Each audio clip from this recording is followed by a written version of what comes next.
السلام علیکم ورحمۃ اللہ وبرکاتہ۔ ناظرین کرام، ایک بار پھر ہم تجوید القرآن کلاس کے ساتھ آپ کی خدمت میں حاضر ہیں۔ آج میں سورہ سبا کے دوسرے رکوع کی تلاوت کروں گا اور ہر بار کی طرح آخر میں ہم چند ایک قواعد بھی سمجھیں گے۔ تو آئیے اب تلاوت شروع کرتے ہیں۔ اعوذ باللہ من الشیطان الرجیم، بسم اللہ الرحمن الرحیم۔ وَلَقَدْ آتَيْنَا دَاوُودَ مِنَّا فَضْلًا يَا جِبَالُ أَوِّبِي مَعَهُ وَالطَّيْرَ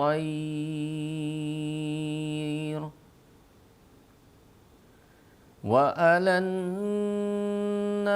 لَهُ الْحَدِيدَ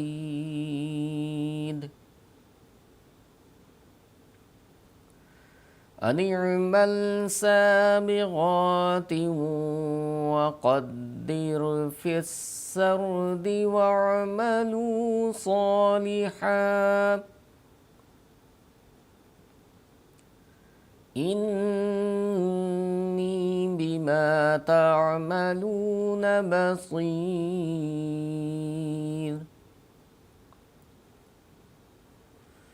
وَلِسُلَيْمَانَ الرِّيحَ غُدُوُّهَا شَهْرٌ وَرَوَاحُهَا شَهْرٌ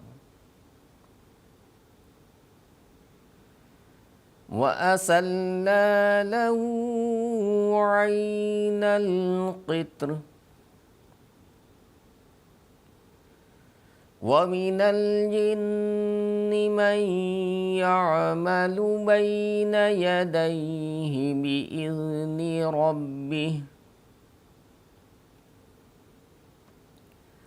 وَمَن يَزِغْ مِنْهُمْ عَنْ أَمْرِنَا نُذِقْهُ مِنْ عَذَابِ السَّعِيرِ۔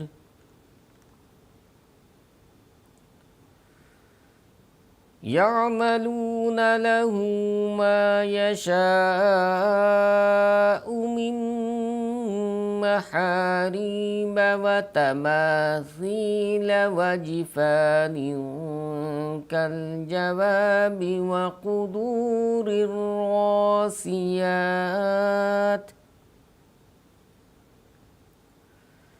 اعْمَلُوا آلَ دَاوُودَ شُكْرًا وَقَلِيلٌ مِّنْ عِبَادِيَ الشَّكُورُ۔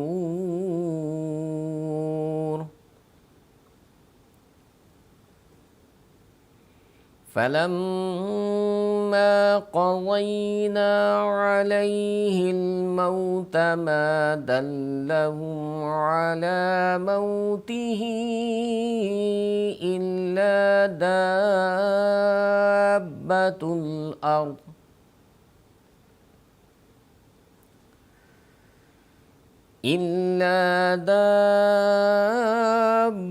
الْأَرْضِ تَأْكُلُ مِنْ سَأَتَهُ فَلَمَّا خَرَّ تَبَيَّنَتِ الْجِنُّ أَن لَّوْ كَانُوا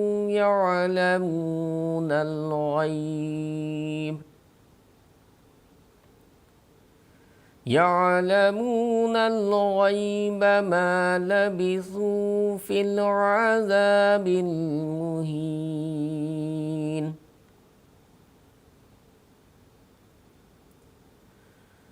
لَقَدْ كَانَ لِسَبَإٍ فِي مَسْكَنِهِمْ آيَةٌ جنتان عن يمين وشمال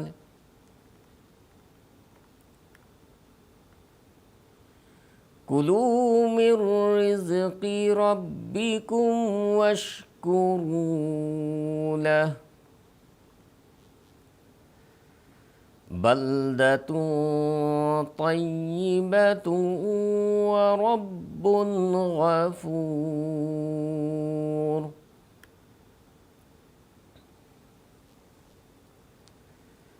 فأعرضوا فأرسلنا عليهم سيل العرم وبدلناهم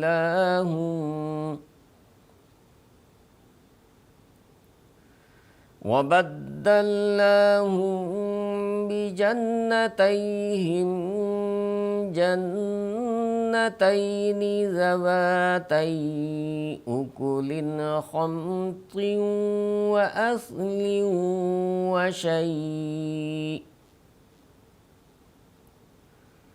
وأصل وشيء من صدر قليل،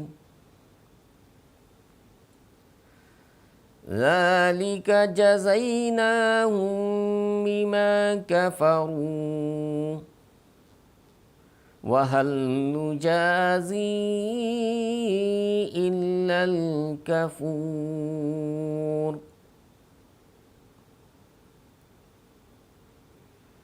وجعلنا بينهم وبين القرى التي باركنا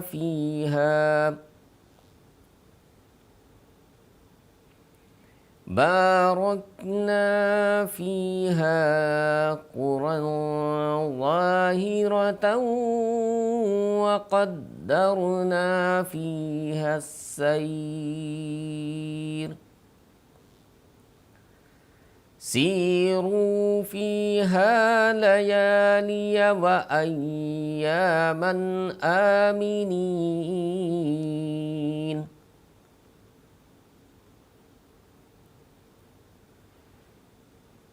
فقالوا ربنا باعد بين أسفارنا وظلموا أنفسهم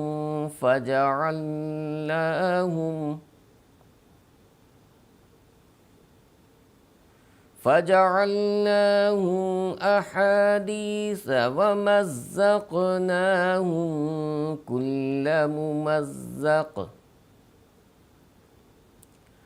إن في ذلك لآيات لكل صبار شكور۔ وَلَقَدْ صَدَّقَ عَلَيْهِمْ إِبْلِيسُ ظَنَّهُ فَاتَّبَعُوهُ إِلَّا فَرِيقًا مِّنَ الْمُؤْمِنِينَ،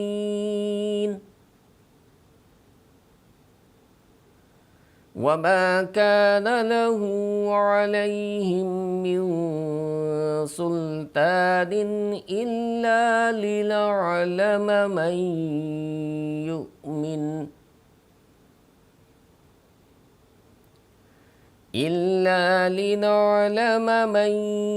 يُؤْمِنُ بِالْآخِرَةِ مِمَّنْ هُوَ مِنْهَا فِي شَكٍّ، وَرَبُّكَ عَلَى كُلِّ شَيْءٍ حَفِيظٌ۔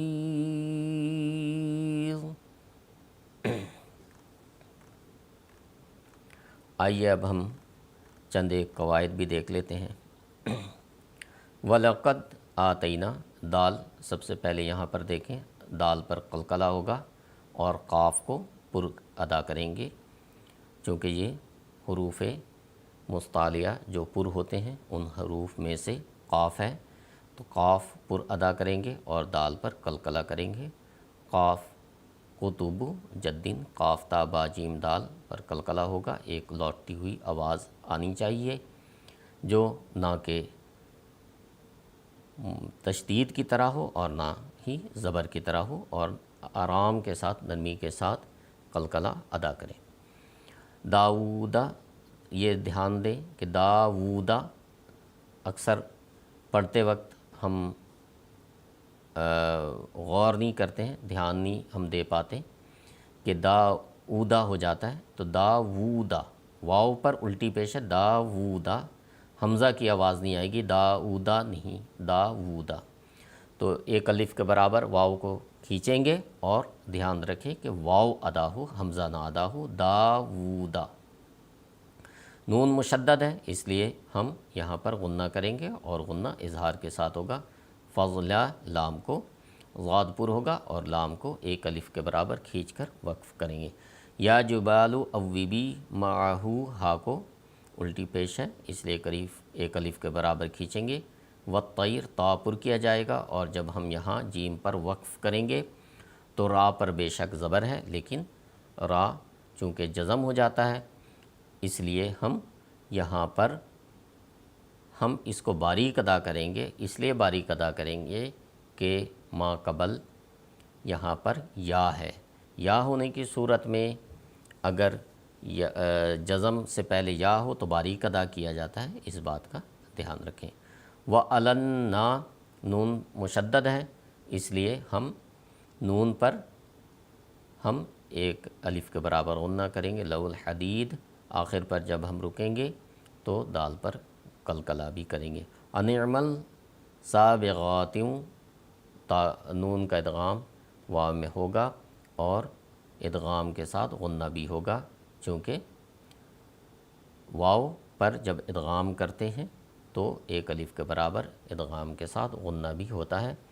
قاف کو پر کیا جائے گا، وقدر را کو باریک ادا کریں گے، فی السردی را کو یہاں پر پر ادا کریں گے، چونکہ را جزم سے پہلے ما قبل زبر ہے، فتح ہے، اس لیے را کو یہاں ہم پر کریں گے۔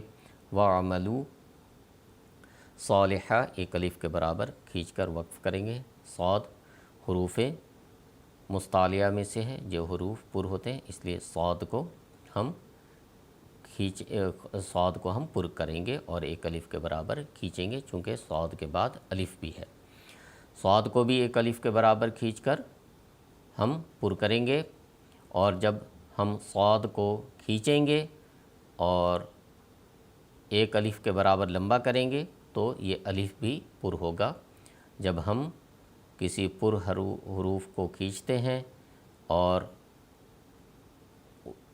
حروف مد میں سے کوئی حرف آ جائے تو وہ بھی اس پر حرف کے ساتھ پر ہوتا ہے، موٹا ادا کیا جاتا ہے۔ تو یہاں پر آخر پر ایک الف کے برابر ہم ہا کو کھینچتے ہوئے ایک الف کے برابر کھینچیں گے۔ آگے چلتے ہیں، انی نون مشدد ہے، نون پر تشدید ہے، اس لیے یہاں پر نون کا غنہ ہوگا اور غنہ اظہار کے ساتھ ہوگا، اور ایک الف کے برابر نون کو کھینچا بھی جائے گا چونکہ یا حروف مد میں سے ہے۔ بما تعملون با کے نیچے صرف زیر ہے تو اس لیے ہم با کو نہیں کھینچیں گے، لمبا نہیں ادا کریں گے۔ میم کے بعد الف ہے اس لیے ایک الف کے برابر لمبا کریں گے۔ تعملون بصیر، یہاں پر بھی دیکھیں کہ را چونکہ جزم ہو جاتا ہے وقف کی صورت میں اور اس سے پہلے یا ہے اور زیر بھی ہے، اس لیے ہم یہاں پر را کو باریک ادا کریں گے، پر نہیں ادا کریں گے۔ تو ناظرین کرام آج کے لیے بس اتنا ہی، انشاءاللہ اگلی کلاس میں پھر ہم ایک نئے رکوع کے ساتھ حاضر ہوں گے۔ السلام علیکم ورحمۃ اللہ وبرکاتہ۔